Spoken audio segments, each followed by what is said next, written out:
Alors, M. Jean-Pierre Leclerc, consul honoraire de France, Mme Marie-Claude Leclerc, M. Normand Caron, M. Roland Fortier, M. Guy Bourgeois, député d'Abitibi-Est à l'Assemblée nationale, conseiller de la ville de Val-d'Or et de Rouyn-Noranda, membre des médias. À titre de premier magistrat de la ville de Val-d'Or, je vous souligne toute mon admiration pour les exploits accomplis lors de la Seconde Guerre mondiale pour libérer le peuple français du joug allemand. Et c'est ces exploits-là qui vous méritent d'être ici cet après-midi avec parents et amis. Dans le cadre de cette activité qui revêt un caractère tout à fait exceptionnel.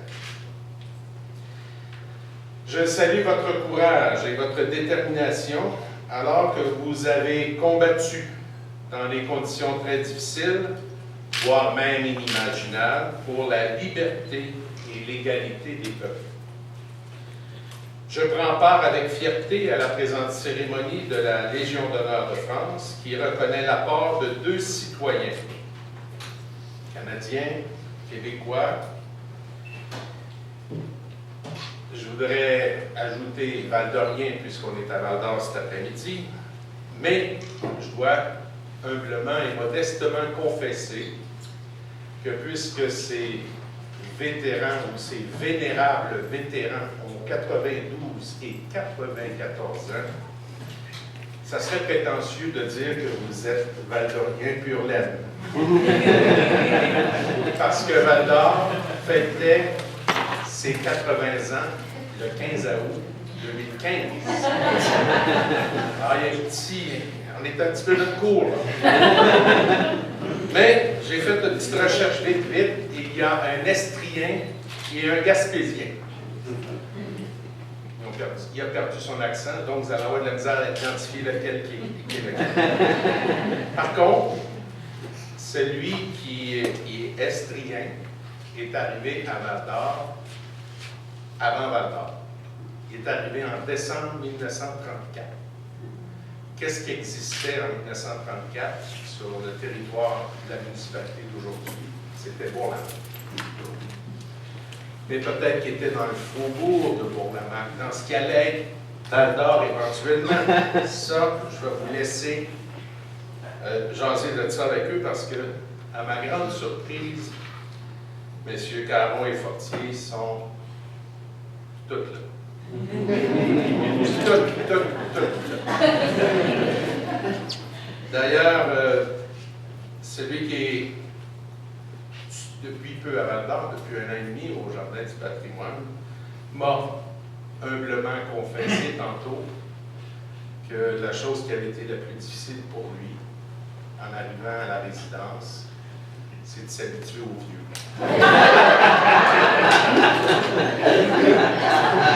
Alors, je ne sais pas à quel âge on devient vieux, mais je pense que celui qui m'a confessé ça va probablement franchir les 100 ans et encore. Alors, si on revient un petit peu plus dans le sérieux de la chose, étant moi-même conjoint, frère, père et maintenant grand-père, j'ai une pensée toute spéciale pour vos proches, qui, eux et elles aussi, durent affronter les ennemis impitoyables et malicieux que sont la solitude, l'absence d'un être aimé et par-dessus tout, la crainte de ne plus jamais vous revoir. Quelle angoisse familiale. Mais, en ce samedi 23 janvier 2016, par un soleil radieux, quelle joie et quel bonheur de vous savoir parmi nous pour célébrer ces distinctions ultimes accordées par le gouvernement français. Monsieur Normand Caron, Monsieur Roland Fortier, vous avez accompli un devoir de citoyen exemplaire qui nous permet d'apprécier la France, le Canada, le Québec et le Val-d'Or d'aujourd'hui. En mon nom personnel et celui de toute la population de notre ville en cette période mondiale trouble. Je tiens à vous réitérer notre profonde gratitude pour vos actes héroïques lors de la Seconde Guerre mondiale. Merci du fond du cœur.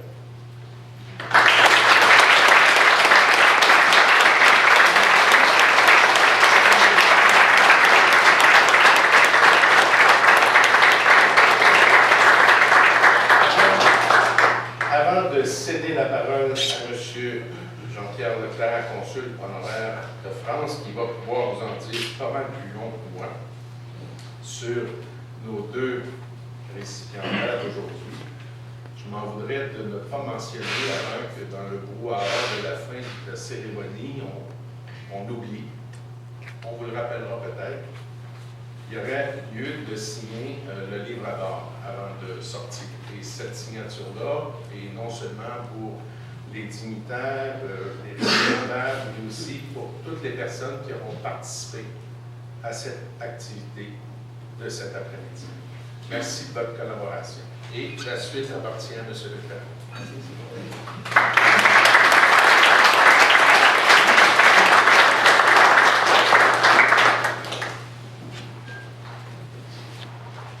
Alors, monsieur le député de BTB-S, monsieur Guy Bourgeois, monsieur le maire, monsieur Pierre Corbeil, madame la responsable de la cuivrée, madame Marguerite La Rochelle, chers élus de Val-d'Or et de Rouen-Noranda, monsieur Normand Caron, monsieur Roland Fortier, chers amis et invités de ces deux familles, bonjour. Je vous remercie d'être présents cet après-midi à cette cérémonie qui a pour but d'honorer deux vétérans valdoriens, canadiens, dans le cadre des commémorations du 70e anniversaire du débarquement de Normandie. La France souhaite ainsi rendre hommage aux héros qui ont contribué à sa libération lors de la Seconde Guerre mondiale. Le gouvernement et le peuple français sont profondément reconnaissants envers les forces canadiennes et alliées qui ont défendu la liberté de la France. Nos deux vétérans ici présents comptent parmi les 1000 dossiers instruits dans le cadre d'une campagne qui a visé à honorer la contribution exceptionnelle des combattants qui, entre le 6 juin 1944 et le 31 août 1944, ont participé aux activités du débarquement. Cette campagne a été menée en liaison avec le ministère canadien des anciens combattants. Mais rappelons-nous un petit peu les événements d'il y a plus de 70 ans. Le jour J, le 6 juin 1944, l'opération Overlord marque le lancement d'une invasion du nord-ouest de l'Europe qui commence par les débarquements alliés sur la côte de Normandie. La contribution du Canada à cette opération comprend le débarquement de 14 000 soldats sur les plages normandes, des navires de la Marine royale canadienne avec ses quelques 10 000 marins, et également 500 soldats canadiens qui sont déployés derrière les lignes ennemies, qui ont été parachutés et également qui étaient en plein œuvre, des bombardiers Lancaster et des chasseurs Spitfire de l'aviation royale canadienne qui a pris l'invasion. Tous ces hommes, marins, soldats, aviateurs, provenaient de villes et de villages de partout au Canada. Vous avez fait partie, M. Caron et M. Fortier, des forces de débarquement. Aussi, pour ces différentes actions, la France va vous remettre, M. Caron et M. Fortier, les insignes de chevalier de la Légion d'honneur en reconnaissance de vos actes de bravoure pour la libération de notre pays. C'est la plus haute distinction accordée par la République française. Avant de poursuivre, je voudrais vous dire quelques mots sur ce qu'est la Légion d'honneur. La Légion d'honneur que vous allez recevoir a été créée par Napoléon en 1802. Elle récompense les mérites acquis par les citoyens en dehors de toute considération sociale ou héréditaire. Ce qu'annonce la création de la Légion d'honneur est majeur. Pas de privilèges, ni d'exemption, ni de rétribution, mais seulement la reconnaissance du seul mérite individuel acquis et non transmis. L'ordre de la Légion d'honneur réunit tous ceux qui peuvent se prévaloir d'actions de grande valeur forgées par leur propre mérite. L'ordre de la Légion d'honneur crée ainsi une vaste communauté d'hommes et de femmes traités sur un même pied d'égalité. En 1962, le général de Gaulle entame une grande réforme pour la Légion d'honneur en édictant un code, toujours actuel aujourd'hui, et en fixant un nombre maximal de décorés vivants pour le monde entier de 125 000 personnes. La Légion d'honneur poursuit son adaptation aux évolutions de la société. Par exemple, en 2007, sont prises différentes mesures et, entre autres, l'application d'une stricte parité homme-femme dans les promotions civiles. Mais revenons à nos deux vétérans, en dressant un portrait de chacun d'eux. Je commencerai par M. Normand Caron, car il a débarqué en Normandie un mois avant M. Fortier. Normand Caron, vous êtes né le 3 mars 1922 à New Richmond, en Gaspésie. Votre père était bûcheron. À l'âge de 19 ans, le 3 juin 1941, vous vous enrôlez volontairement dans le régiment de la Chaudière, 3e division, 8e brigade. Vous êtes envoyé très rapidement en Angleterre, du côté de Brighton, faire votre entraînement pour devenir signaleur, c'est-à-dire opérateur dans les transmissions. Même si cet entraînement est très prenant, vous rencontrez l'amour. En 1942, en la personne d'une jeune Anglaise de 18 ans, Lorraine Elizabeth, qu'il épouse le 21 février 1944. Il change de régiment et rejoint ensuite l'infanterie du North Shore Regiment du Nouveau-Brunswick. Le 2 juin 1944, donc 4 jours avant le débarquement, vous embarquez du port de Southampton, en Angleterre, et après une traversée de la Manche assez mouvementée, vous voilà au petit matin du 6 juin, près des côtes de Saint-Aubert-sur-Mer en France, plus connu sous le nom actuel de code Juno Beach. Sa compagnie va attendre que la plage soit nettoyée. Vous comprenez ce que ça veut dire, nettoyer? Ça veut dire que le mitraillage est opéré et qu'on est entre guillemets un peu en sécurité. Donc vous attendez que la plage soit nettoyée pour débarquer vers midi.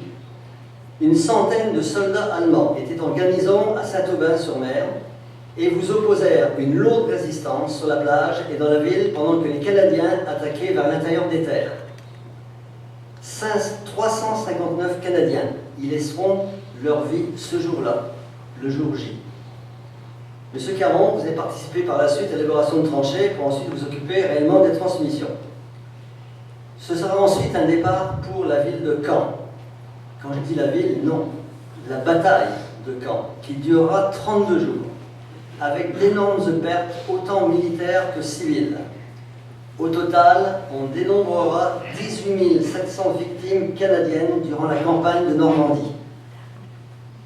Puis ce sera la remontée vers le nord de la France, la Belgique, la Hollande, où en mars 1945, près de Nijmegen, vous êtes sérieusement blessé, recevant des éclats d'obus. Vous êtes alors répatrié en Angleterre et vous serez toujours hospitalisé lors de la signature de l'armistice le 8 mai 1945. Le 28 juillet de cette même année, vous êtes libéré de vos activités militaires et vous retournez alors au Canada. Votre jeune épouse, qui avait eu son premier enfant en juin 1944, vous rejoint en Gaspésie en juin 1946. Et ce sera alors un départ pour l'Abitibi en 1946. Plus précisément à Cadillac, où vous allez y demeurer durant 69 ans. Vous allez travailler une dizaine d'années à la mine O'Brien Gold Mines, mais de sérieux ennuis de santé, relevant de votre service dans l'armée active, feront que vous, M. Caron, Par la suite, vous serez pensionné de l'armée. Cela ne vous empêchera pas de rester marié, et selon vos dires, 70 ans, 2 mois et 23 jours. Ce qui est tout de même assez exceptionnel.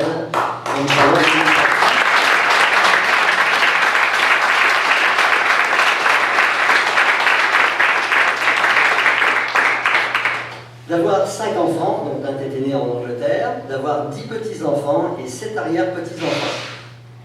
Monsieur Caron, vous ferez du bénévolat toute votre vie, vous occupant plus particulièrement de sport et de loisirs dans la ville de Cadillac. D'ailleurs, en 2013, un vibrant et émouvant hommage vous a été rendu par l'association des pionniers de Cadillac. Et comme le dit l'un de vos fils, vous êtes un être très humain et très actif. Nouveau Val-d'Orian depuis presque bientôt 2 ans. Félicitations, Monsieur Normand Caron, pour ce remarquable parcours de vie. L'armée canadienne vous a déjà largement récompensé en vous donnant plusieurs médailles. La 1935 Star, la France and Germany Star, la Defense Star et la Canadian Volunteer Service Medal. Bravo. Et dans quelques instants, vous allez être décoré de l'insigne de chevalier de la Légion d'honneur. Encore félicitations.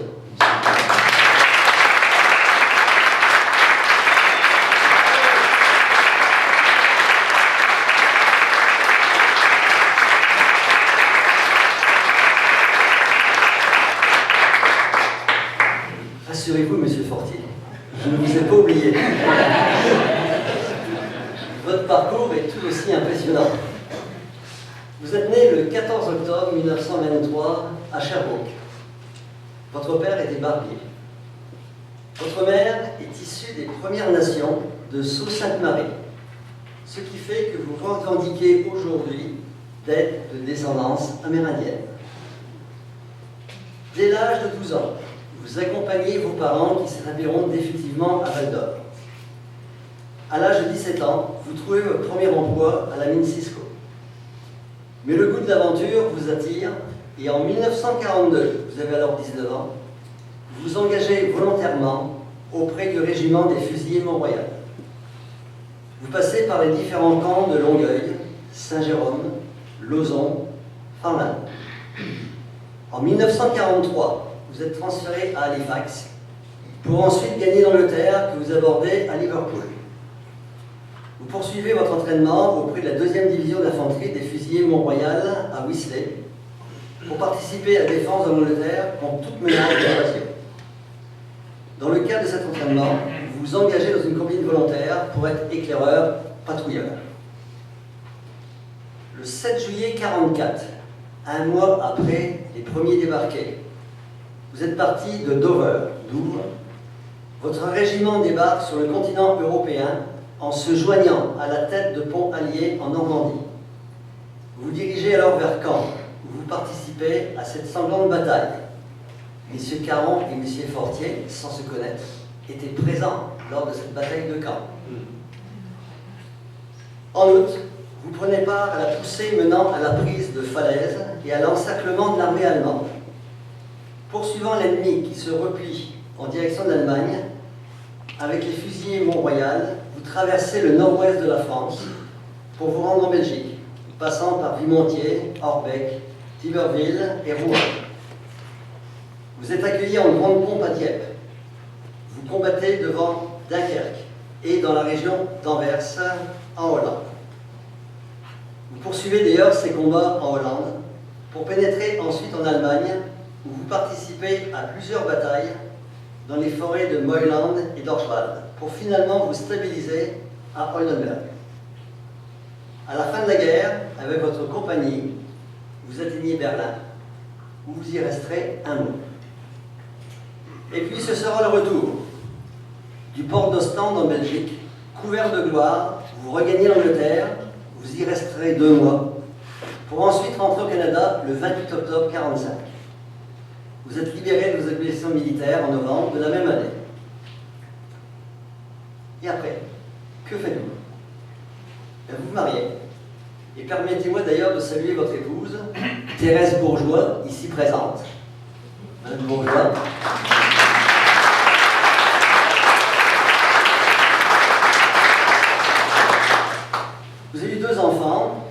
petit enfant et d'après ce que vous m'avez dit, bientôt un autre est annoncé. Professionnellement, vous avez passé la majorité de votre vie sous terre. La mine Manitou-Barbu vous a vu travailler pendant 24 ans, la plupart du temps comme contremaître, puis capitaine de mine durant 18 ans. Vous faites un passage à la mine Campbell chez Bogabo pour travailler par la suite à la baie James comme gardien de sécurité durant 8 ans. Et puis, ayant un âge déjà honorable de 68 ans, vous décidez de prendre votre retraite, bien méritée.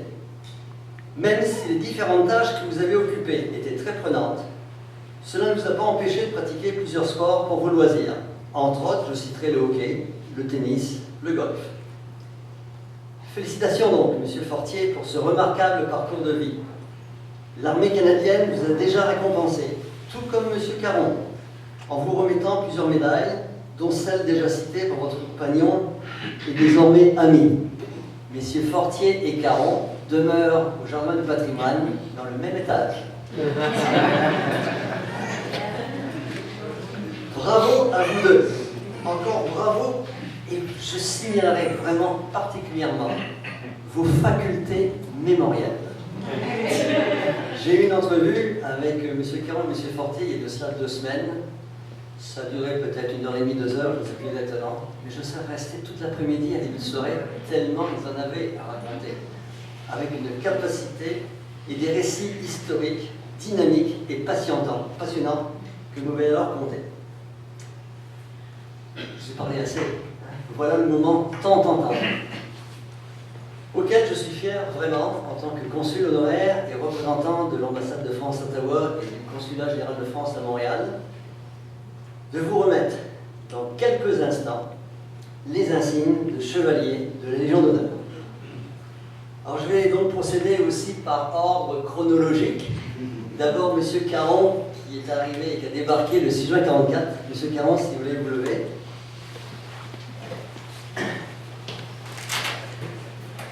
M. Caron, au nom du président de la République française, j'ai l'immense honneur de décorer les insignes de l'ordre de la Légion d'honneur.